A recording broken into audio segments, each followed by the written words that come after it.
buenos días. Soy la doctora Mayra Hernández Morales, como ya me presentaron. Soy ginecóloga y soy obstetra crítico y el día de hoy vengo a platicar con ustedes acerca de un tema muy importante de los cuales se ha estado manejando ya durante el día de hoy. Yo voy a hablar con ustedes acerca de la fluidoterapia en el choque hipovolémico o en la hemorragia obstétrica. Como ya sabemos, las principales causas de muerte materna a nivel mundial y a nivel México, pues no deja de estar en la batuta parte del tema que es hemorragia obstétrica. Sabemos que la hemorragia obstétrica puede considerarse una de las principales causas de complicaciones en los hospitales. Para tener en cuenta que la hemorragia obstétrica es un factor de riesgo muy importante en todos los hospitales, pues debemos de saber primero cuál es el concepto de una hemorragia obstétrica y una hemorragia obstétrica masiva. En la literatura podemos encontrar diferentes definiciones de esta, pero una que más se acerca o que es repetitiva en varias literaturas es la pérdida de más de 2.5 mililitros de sangre, 2.500, mililitros de sangre que pierde la mujer durante el embarazo o durante el parto. Y pues esto obviamente se asocia a un mayor ingreso o requerimiento del uso de las terapias intensivas. También mencionaban que al hablar de una hemorragia obstétrica masiva, hablábamos también de que muy probablemente se tendría que realizar una histerectomía y por lo tanto una pérdida también de la volencia. Actualmente las causas que causan hemorragia obstétrica, el cual es un tema que lleva bastante auge en este tiempo, como es el tema de los secretismos, hablan de temas o cirugías muy radicales como es la histerectomía. A este tiempo, la verdad es que la histerectomía para el manejo de este tipo de padecimientos pues ya también se está quedando atrás, ya que existen nuevas técnicas que nos van a empezar a hacer que evolucionemos en cuestión quirúrgica para el tratamiento de estos y obviamente disminuir el riesgo de que la paciente presente una hemorragia obstétrica masiva. Se habla también de aquellos factores que nos hacen causar una hemorragia obstétrica masiva cuando tenemos una caída de la hemoglobina de 4 gramos en la paciente, una pérdida mayor de 150 mililitros por minuto o una pérdida de volumen en menos de 24 horas, una pérdida de volumen total sanguíneo de la paciente. Si hablamos simplemente del flujo que tiene la arteria uterina en una paciente gestante del tercer trimestre, pues esos 150 mililitros por minuto los alcanzaríamos fácilmente en una paciente embarazada cursando el tercer trimestre en un embarazo. Cuando se amerita transfusión de 4 o 5 paquetes o más de concentrados eritrocitarios o un paquete de transfusión masiva, se habla que estamos tratando de enfrentándonos a una hemorragia obstétrica masiva y no se diga aquella paciente que termina haciendo una coagulopatía como es una CID y obviamente aquella que tiene que ser intervenida en una cirugía de control de daños. Si queremos hablar acerca de lo que es la hemorragia obstétrica, pues vamos a encontrar desde nuestra guía de práctica clínica en México como la de diferentes países, en donde empezamos a ver aquellas cantidades que nos marcan la pauta para dar este tipo de clasificación. Sin embargo, yo creo o considero que realmente la clasificación o la definición que deberíamos de tener siempre constantes es aquella definición donde realmente la paciente presente cambios hemodinámicos y bioquímicos que nos hablen de un choque hipovolémico. Hablando como tal ya del tema del choque hipovolémico, pues vamos a hablar que es un estado patológico que nos habla de hipoperfusión tisular y por lo tanto hipoxia celular. Y esto pues va a ser caracterizado porque no hay suficiente oxígeno en el organismo y obviamente se tienen que activar otro tipo de metabolismos para que la integridad celular y el funcionamiento de los sistemas continúe, sobre todo en aquellos órganos que son vitales para la paciente. En el choque hemorrágico, la hipoxia celular va a estar desencadenada prácticamente por la pérdida de volumen. Por lo tanto, va a ir muy ligada a lo que es la caída del retorno venoso y por lo tanto el gasto cardíaco. Cuando la paciente presenta este tipo ya de alteraciones, pues vamos a tener una falla orgánica múltiple y un shock que se vuelve de una manera irreversible o muy difícil ya de tratar cuando no tenemos una reanimación adecuada. realmente cómo vamos a percibir o cómo vamos nosotros a darnos cuenta que estamos frente a una paciente con un choque. Los principales datos clínicos que vamos a tener va a ser un aumento en la frecuencia cardíaca, un aumento en la frecuencia respiratoria, aumento en la densidad urinaria, o sea, vamos a ver una orina concentrada. En los bioquímicos vamos a ver que va a haber un aumento de lactato, se pueden incrementar algunos de los valores de función renal, como es la creatinina y la urea, y pues obviamente podemos tener incluso un estado de conciencia alterado. Dentro de los otros parámetros en los cuales vamos a ver disminuidos o alterados o con tendencia al decremento, pues va a ser la presión de pulso, el gasto urinario, si lo vemos, la vez pasada hablamos de concentración, ahora hablamos de un gasto urinario, la presión arterial, vamos a ver también su caída, la presión venosa central en aquellas pacientes en la cual podamos tener monitorizada de forma invasiva, y pues los valores de hemoglobina y hematocrito. Hay que tomar en consideración que la mayoría de las hemorragias obstétricas masivas pues se presentan de manera urgente y que muchas veces los pacientes no tienen una monitorización crítica adecuada para lograr una valoración hemodinámica pues más eficaz, ¿no? Si hablamos como tal del estado de choque y hablamos del consumo de oxígeno en el organismo, pues vamos a ver que vamos a empezar a jugar un papel fisiológico muy importante en el sistema respiratorio y en el sistema cardiovascular, ya que como sabemos, pues para tener una buena oxigenación, el sistema circulatorio junto con el respiratorio empiezan a hacer su función en el transporte de la hemoglobina a los diferentes órganos. Cuando se ve modificada por la alteración de una pérdida de volemia, pues vamos a ver que el gasto cardíaco va a disminuir y por lo tanto vamos a aumentar o vamos a activar aquellos sistemas que nos van a aportar energía que no son por la vía aeróbica, sino las vías anaeróbicas.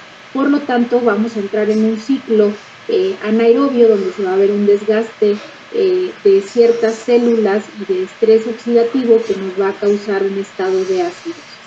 Obviamente, cuando empieza un estado de acidosis, el miocardio, que es un músculo muy sensible a este tipo de cambios, pues va a ser el principal órgano que vamos a tener que estar vigilando para una adecuada reanimación. Obviamente el gasto cardíaco va a ser uno de los principales parámetros que debemos de estar vigilando en una paciente que está presentando hemorragia obstétrica, que ya sabemos que el gasto cardíaco es igual a la frecuencia cardíaca por el volumen latido, pero pues en una paciente que tenemos de una manera urgente, pues va a ser muy difícil tenerla intervenida con parámetros variables hemodinámicos, ¿no? Pero bueno, cuando tenemos una hemorragia, acuérdense que cuando hablamos de trauma no estamos hablando necesariamente de una cuestión traumática, sino cualquier lesión o situación que active nuestra defensa, como en este caso la pérdida de la volemia, una hemorragia que nos puede causar una respuesta ante el choque, un choque hipovolémico, el cual nos va a causar hipoxia.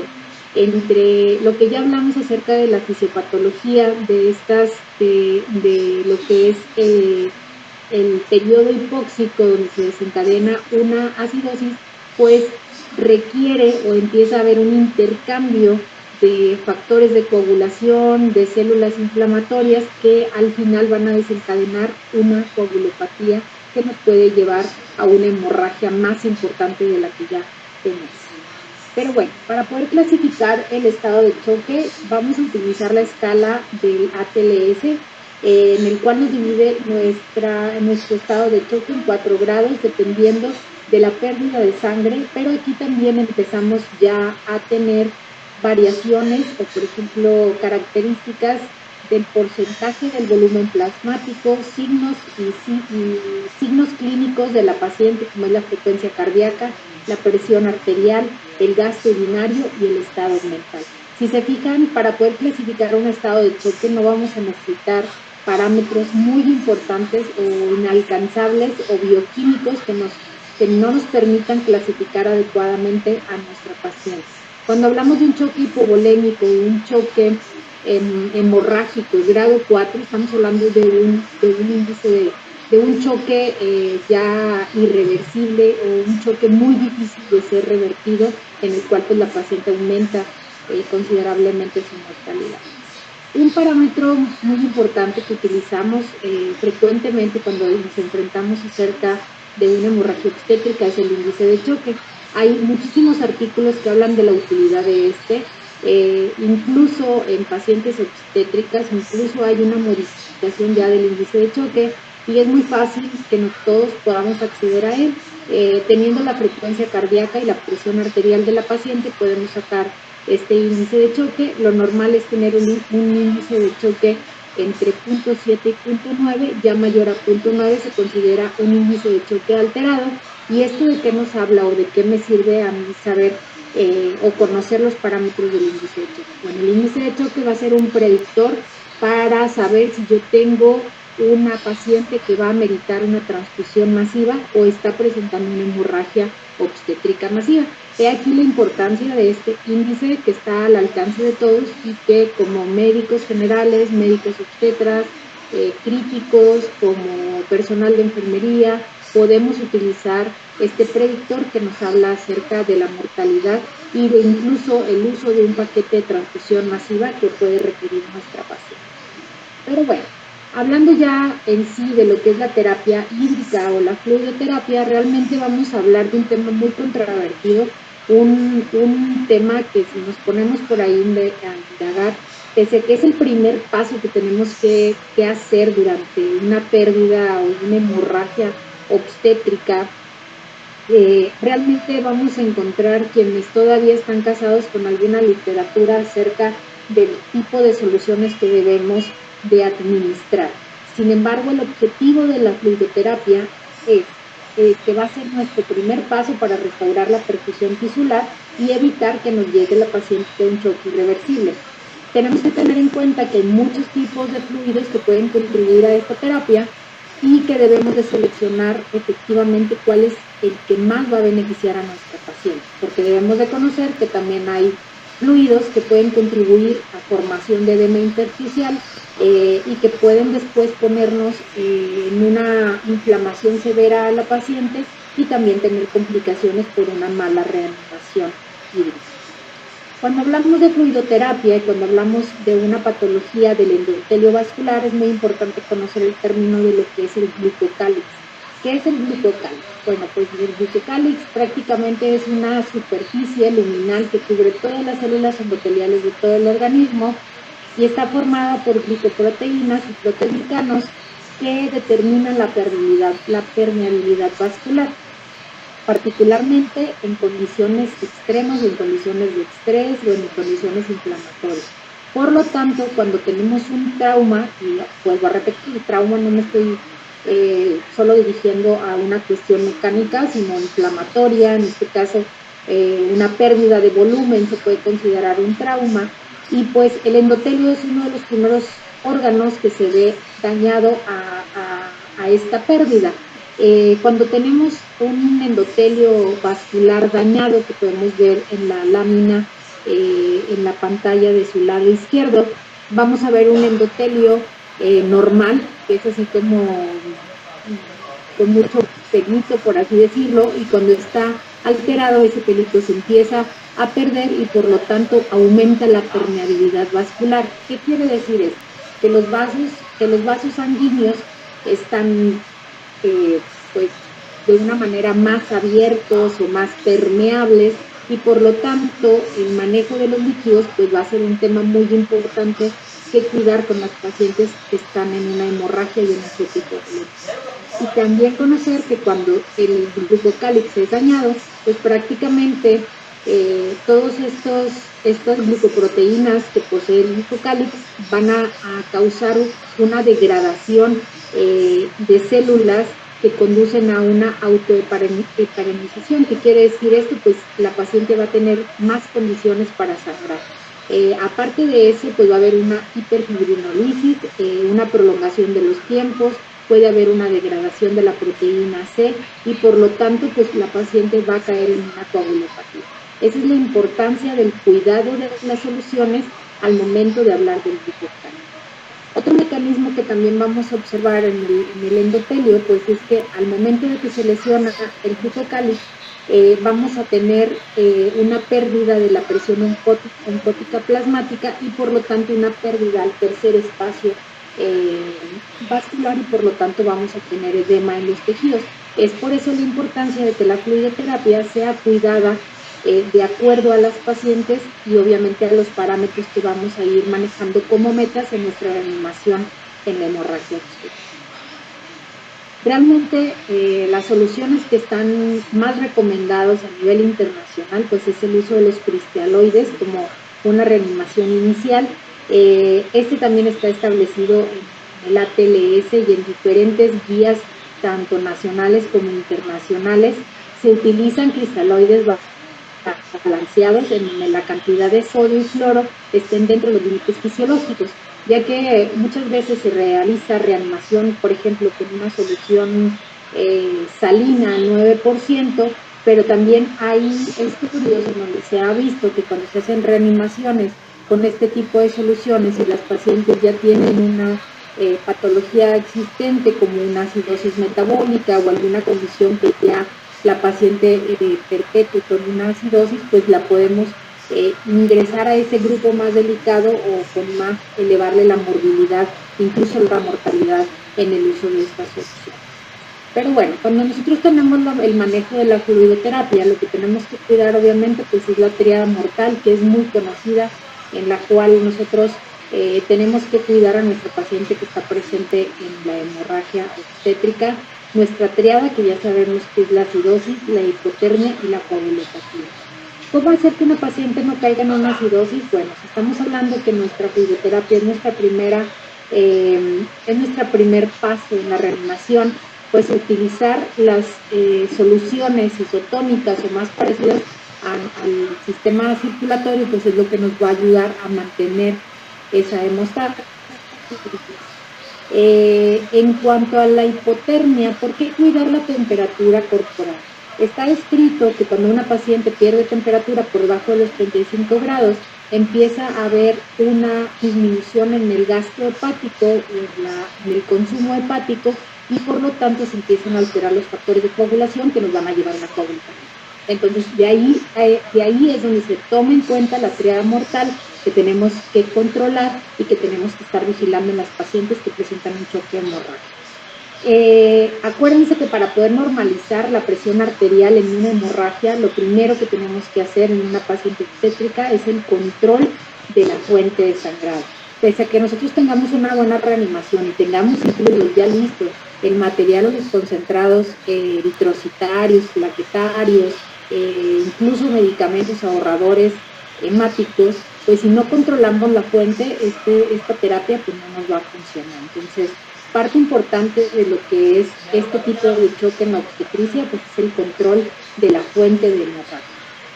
Y pues bueno, cuando hablamos de la triada mortal, al empezar al disminuir una perfusión tisular, causamos una hipoxemia, que a su vez va a haber una activación por la isquemia misma, va a haber una enfermedad en las mitocondrias, va a haber una alteración en el endotelio, va a haber una disrupción en el glucocálix y por lo tanto va a haber mucho daño en las uniones celulares.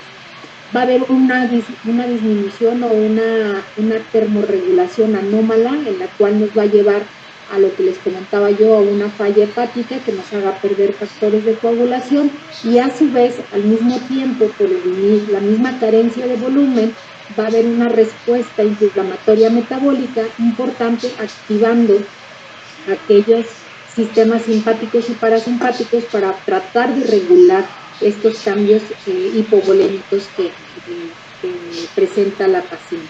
Y a su vez, al momento de que ya llevemos una respuesta metabólica inflamatoria, pues la hemostasia se va a ver completamente dañada y por lo tanto pues vamos a tener una coagulación.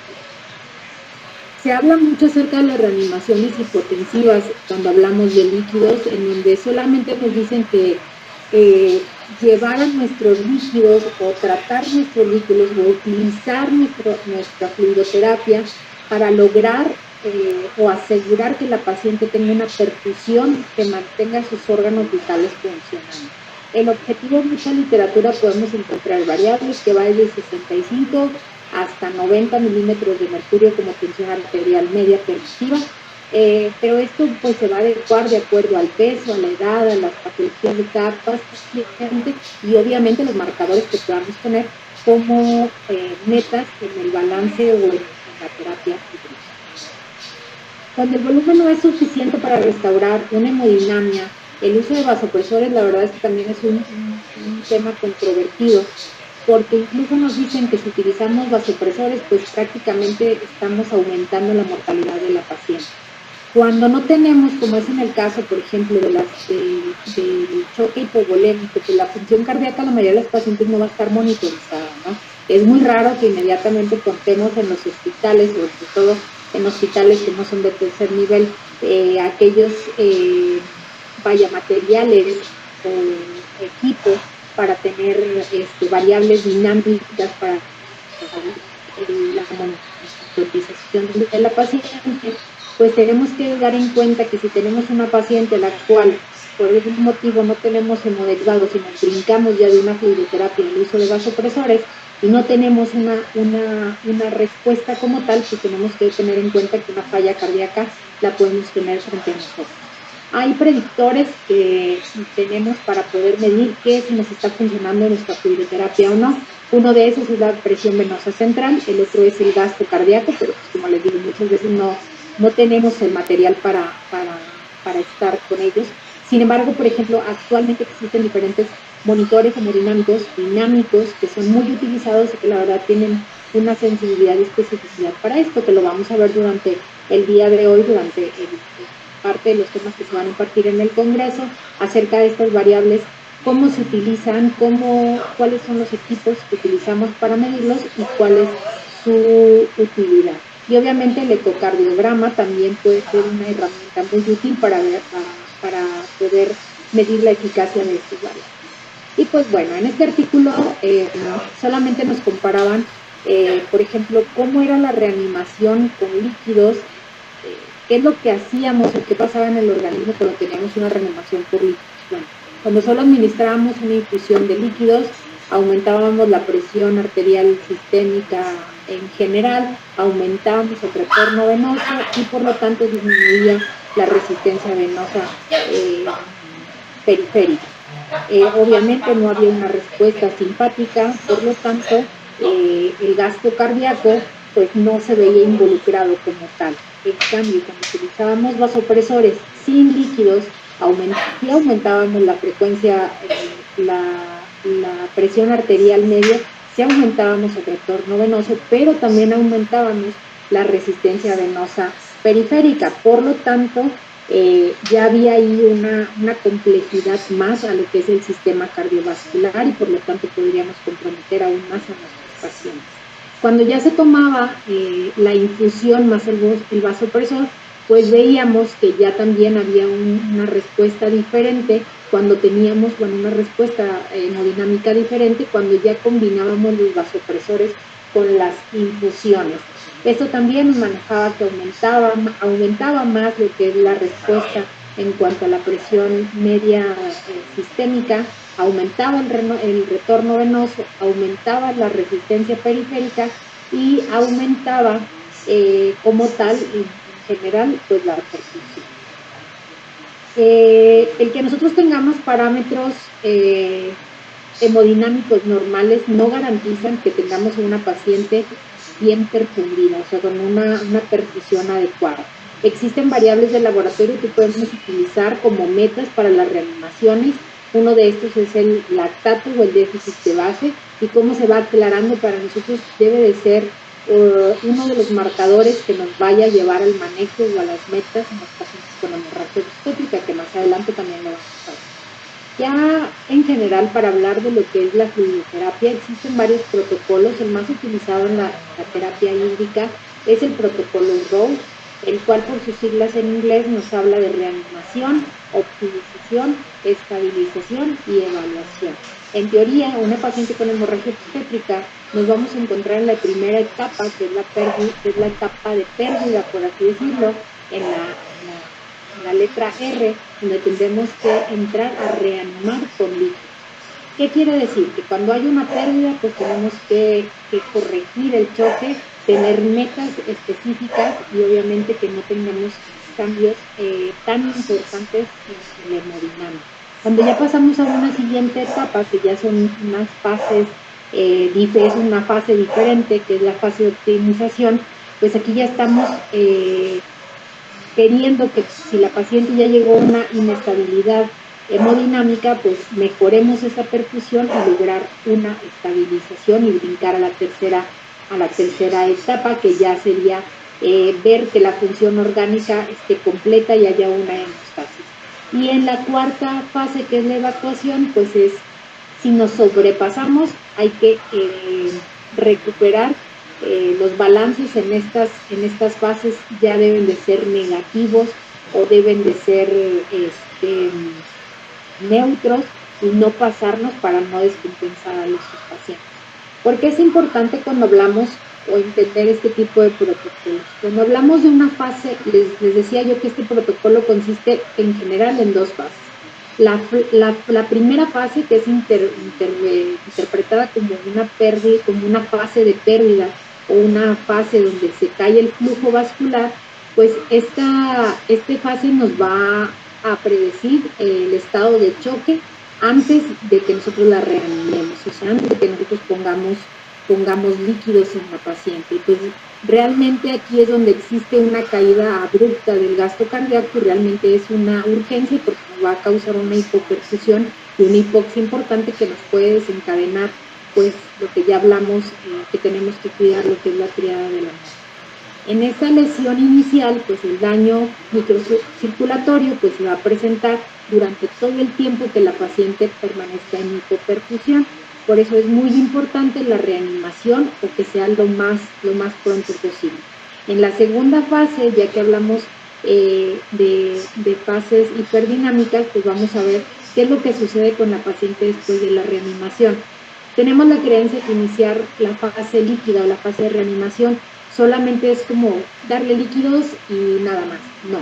El tener una paciente con una fluidoterapia, la verdad es que es una situación muy importante que tenemos que saber hasta cuándo debemos de parar la reanimación y sobre todo saber que en el choque hipovolémico el restaurar las pérdidas hemáticas van a ser muy importantes.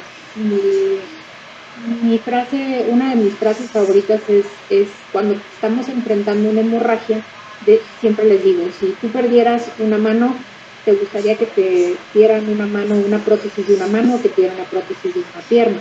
Yo lo enfrasco mucho en esto. Cuando nosotros tenemos una pérdida importante que causa una hipoperfusión, una acidosis, una pérdida de una hemostasis importante por el sistema hematológico, pues lo que debemos de recuperar es el sistema hematológico como tal, ¿no? Plaquetas, factores de coagulación, fibrinógeno, todo este tipo de factores que ya incluso tenemos sintéticos que pueden ayudarnos en este tipo de rescate. Pero bueno, dentro de las fases, en teoría, la reanimación hídrica solamente entraría en la primera y segunda etapa, en donde, pese que ya hay una isquemia, nosotros estamos restableciendo o queremos restablecer el flujo para que llegue el oxígeno a los diferentes órganos. Aquí es importante saber que aquí nosotros queremos mejorar la reperfusión coronaria y ayudar en que el gasto cardíaco se mantenga.